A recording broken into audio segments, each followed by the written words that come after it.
Hello and welcome. Apologies before we begin because today's episode is also going to be a noisy episode, just like the last one, because it's a public holiday. The kids are home, wifey is home, so expect to hear interruptions every now and then. Now, today on the podcast, what I want us to talk about is how will I put it? Okay, now this is a sales podcast, right? So we're always talking about how we make more money. We're always talking about revenue. We're always talking about naira and kobo, dollars and cents. How do we bring money in? Okay. Now, because of that, because we're preoccupied with making money on this podcast, we're always talking about sales, sales, sales. How do we find customers? How do we keep customers? How do we keep them coming back? How do we get them to send their friends and family members? So, on this podcast, we are always obsessed and keenly focused on the revenue function of the business. Revenue just means money is coming, money is coming, money is coming. I had a friend who used to go to what's this church called again? And I can't remember what it's called, but there was this pastor there, the one that ran into some trouble with one celebrity and all. Anyway, so I heard that in that church they say money come, money come, money come. I heard. I don't know if it's true, but that's the gist I heard. Now in that church they say money come, money come, money come. They call forth unto money. So that's what we do over here in this podcast. We call it forth unto the money because we're obsessed with the revenue function. Now, for lots of people, when they think about the revenue function, when they think about how they're going to make money in their business, they focus a lot on getting new customers to come in. So they put a lot of work, they put a lot of time, they put a lot of energy into making sure that you get new people, new people, new people, new people, more people, more people, more people. So always on the grind, always on the hustle. And of course, it's very, very important. And we should have that outlook. We should always be keeping an eye out for new people, for more people. However, when you are focused on the new, you lose sight of the fact that we can also make money by customer retention or client retention. Now, the idea behind client retention or customer retention is this.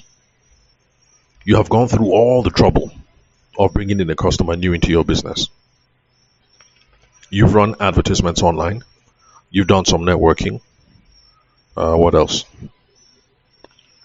You've gone to hand out flyers. You've done all sorts of things. You've done all this work to bring somebody into the business. If you don't pay attention to them, if you give them sloppy service, if you misbehave, if you misyan, if you do anyhow, the people will leave. And all that time, all that effort that you put into acquiring a customer will go to waste. Then you have to wake up tomorrow or next week or next month or next year and start the process all over again, looking for new customers, looking for more customers. You can make your life easier by just focusing on retention. Retention means you go out, you struggle, you hustle, you bring a bunch of customers in. The ones that you bring in, keep them, maintain them. So, excuse me. Because you keep them, you maintain them, that is repeat business. They'll buy from you again and again and again. I repeat, if last year you hustled, you got 100 customers, but then because of, one small thing like this, like that, let's say 80 of them left. So you're starting off this year and only 20 of them are there. You have to go and hustle for another 80 customers to fill in the gap. Imagine if it were the other way around, that last year you hustled for customers, you got 100. Nobody's perfect. Things happen. Maybe 20 of them miss. So you're starting off this year with 80. For the kind of lifestyle that you have and the kind of revenues that you're used to, now you'll be only looking for 20. Starting off the year or moving into a new quarter or moving into a new finance cycle or budget cycle or activity cycle or whatever, only having to look for 20 new customers versus looking for 80. I mean, come on, it's the quality of life is a whole lot different. So we should always bring in new, but let's not lose sight of the fact that client retention, customer retention is a big thing. So we should be trying to keep people because there's repeat business. Now, let's get straight to the cocoa why I'm bringing this up today. A client of mine is about to run some advertising campaigns. If you listen to the last podcast episode, you already know it's the same thing, the same jazz. Now, the marketer that they've been working with, by the way, just in case the marketer is listening to this particular episode because he discovered the podcast, I suspect he's going to listen to it. But the thing is, me and him, we already had this conversation. So, and by the way, I'm not using his name. So, bros, I'm not doing this to drag you. It's just that from the conversation that we had and from the things that we discussed, I'm sure there are other people out there, young men just like you or me, who are making these kinds of mistakes. And so I'm making today's podcast episode for the benefit of those guys or those girls, in case there are any females making this kind of mistake. So that thing will not dabaru their business. Especially for those of us who are in the more consulting side of things. Because when you enter into consulting or service-based businesses, you are essentially the product. So this guy, who is the marketing specialist, you are the product. The reason why they're there is because it's you. They're like, oh, now my guy be that. That's the reason why they come to you. If anybody comes to me, it's the same thing. Like, oh, I know that nigga now. That's my guy. So when you're in a service-based business, now you be the product. So it gets on kind of fumble where we go fumble. Like, honestly speaking, it will pour sand in our Garri. For those of you who are not Nigerian, what did I say now? Okay, for those of you who are not Nigerian, what I'm trying to say basically is, in service-based businesses, consulting and things like that, service-based businesses, there are some things that you do that are really going to tarnish your reputation and will inhibit or it will limit your ability to bring in more money or to keep the customers that you already have. Yeah, yeah, that's what we mean when we say somebody pour sand for your Garri. That's what we mean. So, for those of us in service-based businesses, man, we gotta be professional. We have to. See, there are some people in other industries that they can afford to mess up on some things. Like, let's take food, for instance. There's one place that my wife likes us to go, with the family. Well, man, they take a long time to bring the food. I won't lie. They take a long time. Long time. But the food is awesome. So, for them, they can afford to be sloppy on time, but the food is awesome. So, how for people will still keep coming back because the food is awesome, the palm wine is awesome. What else? Because they have all kinds of things. Like they have native rice, they have this like local plantain with palm oil. Then they have this cassava thing that Igbo people like, ogri and uba. Then they also have like this, is it like fisherman soup, with all this rubbish inside, catfish. I don't eat fish, by the way. That's why I'm saying rubbish. Catfish, shrimp, periwinkle, one thing. Very disgusting. Like, bowl is big and just fish full inside. When I look at it, the thing looks like a heart attack. But their food is awesome.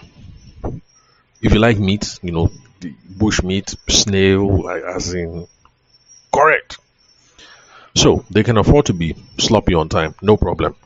The food is the main thing. For those of us in service-based businesses, consulting services and all whatnot, guy, you are the main thing. You can't afford to be sloppy on some things. The people in the restaurant business, if they're sloppy on time, people will forgive them. Those of us in the consulting space, if we are sloppy on time, forget it. The thing is beginning to add to our reputation. It's beginning to tarnish our reputation. So we have to be more careful than other people.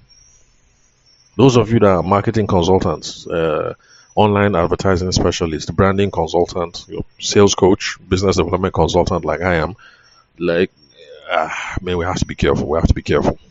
The standard on us is different. It's higher. So we have to be professional. And that's one thing that I told this my guy. You guys be professional. And part of being professional means that you're very clear when it comes to deliverables and timelines. So when you talk to a client, you have to be very clear. Okay, oh boy, no problem, we can do that. Okay, cool. So therefore your bill is like 7.5 M. Okay, cool. They transfer the money. Then you have to be very clear. Okay, for this 7M where you don't transfer, these are the deliverables. You will get this, you will get you this, you will get this. These things that you will get like this, like this, like this, you will get them on so and so date, so and so date, so and so date. We go stagger and batch A will be like this, batch B will be like this, batch C will be like that. Now, for me, my deliverables are not in that, because mine is purely a service. But for those of you who are in, the marketing space, like, I'm sorry, it's just how it's supposed to be. You have to tell them, oh, you're going to get 40 videos. The 40 videos are going to be delivered over the course of 3 weeks. The first batch is going to come before this date. The second batch will come before this date. The third batch will come before this date. If we're able to meet this timeline, we will have a meeting in the interim to discuss the advertising set and the criteria and whatnot. And then if we're done with that, we should be able to start running the advertising campaign by so and so date. If you are a marketing professional, now so is supposed be that clear.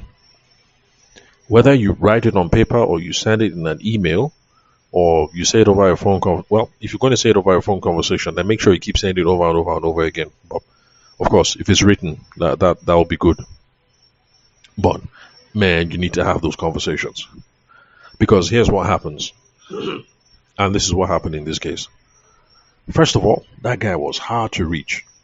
My client was provoking. He was raking because me, they already paid me, and so me, I'm thinking like, what's up? The advertising campaign, you suppose don't they live since Friday? Like, what's happening? And they say, he's the marketing guy. I've not been able to reach him. Then, of course, my client was annoyed, in the para, in the vex, anyhow, in they shout, blah, blah, blah, blah, blah. But that's the thing about being a sales coach. Sometimes I'm a psychologist. So, I had to listen to the guy. I had to, relax now, calm down. Oh, it's okay, blah, blah, blah. And the guy did like that. That's very unprofessional. Don't worry, let me talk to the guy. So, of course, I'm doing that not because it's my job, but like I said, I've already been paid. And you know how this thing is now. You collect somebody's money and then you eat it. Then the time will now come to do the work. Meanwhile, you finish eating the money last month. That kind of thing. So, anyway, so I had to bring this thing back on schedule. And then plus, I like to make sure that campaigns go nice and smooth so that there's no blowback that will now come and affect my own work negatively. It's one of the reasons why I fear all these marketing boys, because these marketing people, they can come and just throw grenade inside and scatter everything, and then I'm the one who's left to pick up the pieces. Anyway, so I told him, relax, no problem, I'll talk to the guy, let me see if I can bring the situation back. So eventually I had the meeting with the guy, but honestly, even me too, when I was trying to pin him down, I swear, like 3 days before I could get a meeting, I said, hey, really?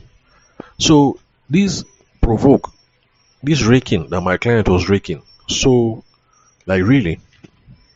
So I started off the conversation. I had to time that, look, guy, you know what? For this meeting, I'm just hoping to get a sense of how many the marketing collateral that we haven't gotten so far, like how many, what's the date? Can we come with a schedule? Let's just have a rough plan for when this thing is going to go live, and then set expectations with everybody, blah blah blah. But then I told him, like, look, guy, to be honest, you need to be careful so that you don't get a reputation. And I'm glad that he listened, because at this point, most guys get very defensive. Like, no, da da da da da. It was this person. This thing happened. Blah blah blah. Problem with my car. Problem with my computer. This that. No, this. People just be complaining. But yeah, he was quiet. He took it like a champ. So I was glad, because I didn't want that awkward conversation. So I told him that, look, this thing we're working on now, it's a small company. These boys are new. They're fresh. So you're dealing with the founder and his crew. They're not many. They're not many at all.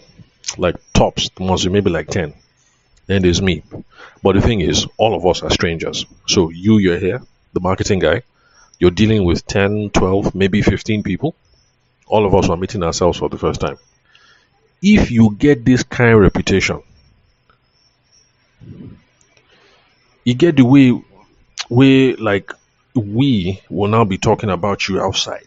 Like when somebody says, "Oh, I'm about to work with so so so and so," like the client that dropped the money will say, "Eh, is it that guy?"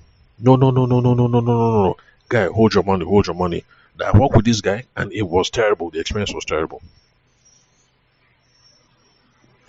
See, it's not malice at all. It's not malice. It's just that when people have gone through a bad experience and they see that their friend is about to go down a similar path, they stop them. So it's like babes, for instance. The girl says, "Oh, I like this guy." Oh, who is that guy? You say, "Eh? Is he Kule Kadiri? That guy is a demon." No, blah blah blah blah blah. They just want to make sure that the girlfriend doesn't fall into any problem. Oh, by the way, if your name is Kunle Kadiri, sorry, I just said it on the spot. It's not a real, it's not a real person. So it's not malice. That's how most people are going to respond. They say, "What? Is it that guy?" No, no, no, no, no. Don't do it. In fact, I've been on the receiving end of that back in my media days. This was a British Council job, and unfortunately, I had just worked on a production where one or two things didn't go according to plan. Excuse me. So I had showed up that day on location, and then one of the project managers was like, "Oh, so you're him?" I said, "Excuse me." He said, "You're him. You're that guy. You are Ayede." I say, "He's in my life." So it's me now that they're talking like that behind my own back. That's so so so and so and so and so. Just doing cho cho cho cho cho cho. As I realized the importance of a reputation. Now, luckily, on this particular project, I turned things around. She said I was impressed, that she was impressed and everything. And she said, okay, it must have been a misunderstanding as per that last project that didn't work out. But honestly speaking, this thing happened to me.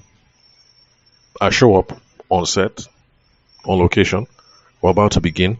I say, "Oh, you're that guy." I said, "Sorry, I don't get." "You're that guy. Like, I get it. Like, that's you." I say, "Hey." Anyway, so be careful. Reputation.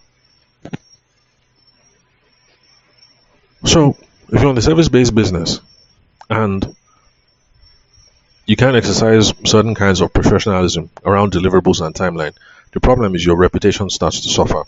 Client satisfaction starts to suffer. People are angry with you. And they're looking at you as a one kind, kind of fellow.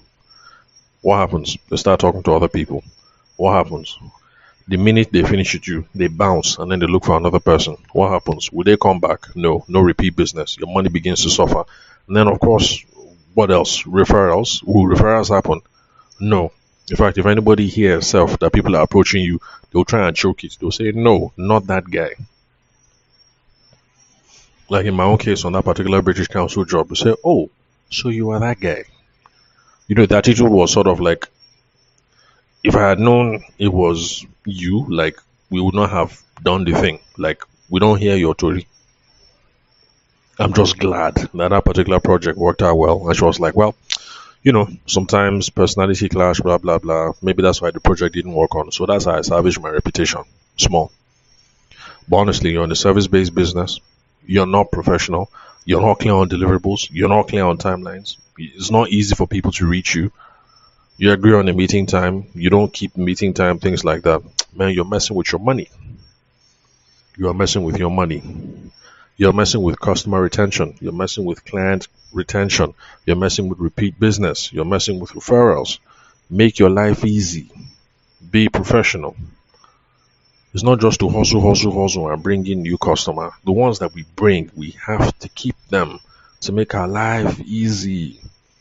If you start off every single year, maybe, January, January 1st, or first week of January, 100 of your customers from last year already trying to place order. Imagine how sweet your life would be. Because now, damn, they rush you. That's the way forward. So not every time, new customer, new customer, new customer. The one that we have, are we retaining them? Are we bringing them back? Those of us who are in the service-based business, small things, professionalism, small things. What are you delivering? When are you delivering? When will it come by? Oh, what's the meeting time? Attend the meeting on time. Just small things. You're messing up your business. You're messing up your money. Of course, you know that Nigeria is hard, hyperinflation. So boys are not smiling. When I bought fuel last week, 77,000 did not fill my tank. I was weak. I said, hey, 77K. He didn't fill my tank. As the guy was just pointing, I said, you know what? Stop. Don't let it enter 80,000. The guy was saying, no. Okay, you go full now. You go full. You enter reserve. I say, hold it. Stop there. 77K. I beg, hold it. Just keep it like that. 77K. Then a few days ago, I think I was already at half tank. I said, let me just bring it to the top. So the guy began to pour. Boo. By the time we're reaching 50K, I said, this thing no halfway. I said, okay, just hold it like that. Hold it. That's how we leave it. 50K. So in less than 1 week now, that's like how many days apart? Like 3 days apart. 77 plus 50. That was already like, that's what? It's now 127. 127K on fuel. Look, these times are hard. So the customers that you have, I beg, keep them close. Hold them close. Or else you will not be smiling in this economy. By the way, any of you who know Donald Trump, tell Donald Trump, I beg, this guy should squash this war. He's making life rough for boys. Anyway, so I told the guy, you guys to be professional about this thing. Don't get a reputation. Do not get a reputation. Bad news spreads pretty fast. So what you do is this. We need to bring this thing back on track. All the collateral we're supposed to deliver, how many? Okay, 26 videos. Okay, now 26 videos now remain. Okay, cool, no problem. So like, what's the plan? Okay, you're working on this one. Okay, no problem. We'll go batch them into 3. Batch A, just tell these guys, batch A will be ready by this time. Batch B will be ready by this time. Batch C will be ready by this time. The plan for the advertising, what's the plan? Okay, cool. Okay, people have already agreed on the meeting. No wahala. At the meeting, this and this is what people will discuss. In fact, myself, let me show for the meeting because I want to choke my out on 1 or 2 things. Guys, no problem. I said, okay. And then finally, going forward, because, this experience, you don't rough for everybody. I didn't tell him that, my client called me. I was shouting, serious raking. But I just want to look, it's been a pretty rough experience for everybody so far.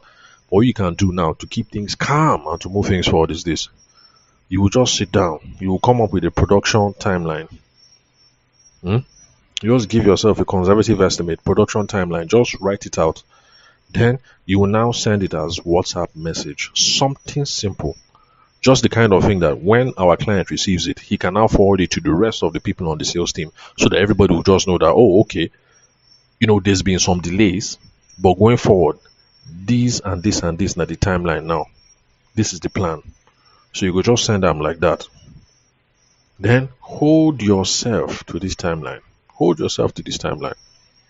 And let everybody just feel confident that, okay, they can hold you to this timeline. So once you set all these expectations like this ahead of time, then once in a while you go to give people update. Everything should be smooth.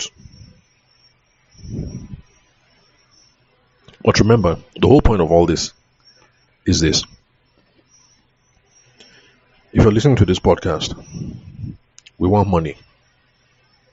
Just like people who go to that church. Koza. I hear it's Koza. But I don't know for a fact. That's just the gist I heard. I heard that in Koza, they say money come. So on this podcast, we call out money. We call it into existence. We say, money, where are you? Come here. In the process of calling money, it's not just a matter of looking for new customer. The customers that we get, the one we don't catch, it's about keeping them in the fold, keeping them happy, keeping them in the fold so that they'll buy again. They'll buy in January, they'll buy in April, They'll buy in August, they'll buy in November, and then next year they'll come back again in January and buy again. And then they will send their friends, then they will send their family members, they will send their people in work, they will send the people in church, they will send their people in the mosque. That is how we'll do it. We'll call that money forth. So if you're a service-based professional, I beg, be professional. In fact, that's why they say service-based professional. It's in the name. We suppose, package ourselves well. Be professional is in the name. Service-based professional. So be professional with your deliverables, with your timeline. Let's not get any kind of reputation. Now, if you'd love to connect with me, just call me, send me a text message or a WhatsApp message on 080-6466-2140. Thank you very much for your time and attention. I'll catch you all at the next episode.